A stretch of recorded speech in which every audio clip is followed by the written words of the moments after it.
that everyone had the opportunity to stand for council. It is such a worthwhile position and job, and you know that you're actually working for the community in which you live.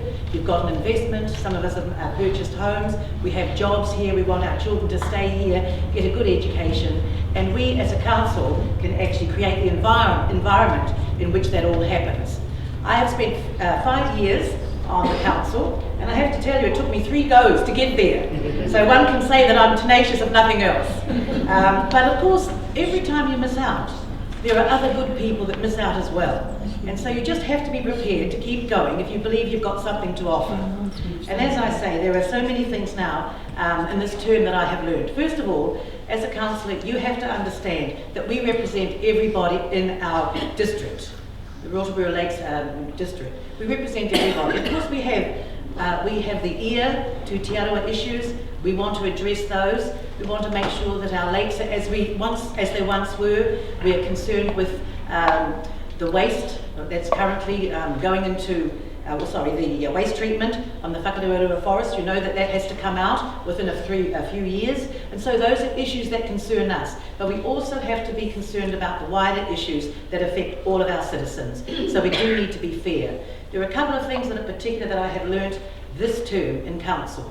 First of all, it is the willingness to listen and to try to understand, because people come to us with concerns that are really of significance to them. And while we might think, well, that's from over there, actually they concern the citizens of our city, and we must be prepared to listen with a willingness to understand.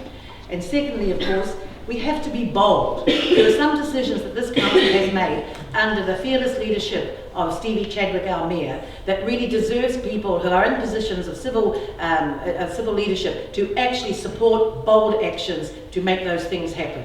And our Te Arawa partnership would not have happened had we not had the fearless leadership of our mayor, Stevie Chadwick. So I do believe that you have to be bold, and it's not a popularity contest. We're not going to win the votes all the time in terms of people saying, well, I like that and I don't like this. There will be sometimes we will win some of the battles and sometimes we won't.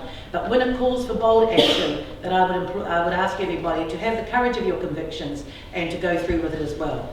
The other thing, particularly in this term, that I have learned is to rise above nastiness. I have seen so much of that around the table, in council. Just because we're all elected by the citizens of Rotorua, don't believe that there aren't some personal agendas operating around the table. And of course we've seen that when we were trying to get the Te Arawa partnership established. So we have to rise above the nastiness. We don't need that. What anyone might throw at us, we don't have to go down that track. The long-term plan that was signed off during this term is actually significant for all of us here in this room. It is actually talking about the things that the council wants to achieve over the next 10 years, and those will impact on our lives, on our children's lives, how we're going to do it, and how much we believe that will cost. And that's a significant document. And I would say to those who are standing for the first time, get hold of this. It's actually what's been achieved and what we hope to achieve and continue to achieve over the next 3 years. And be familiar with the 2030 vision as well. What I can tell you is I have enjoyed my 5 years. I came in on a by-election, so I did 2 years, and then I came in 2013 when I stood again, and I've done a full term. But it is interesting work. It's not for the faint-hearted. Don't take it personally, for goodness sake. But remember too that the decisions that we make impact on the lives of everyone, and so we've got to be prepared to really speak up and not be afraid when it comes to making decisions that will be in the best interests of all of the community. Kia ora tātou.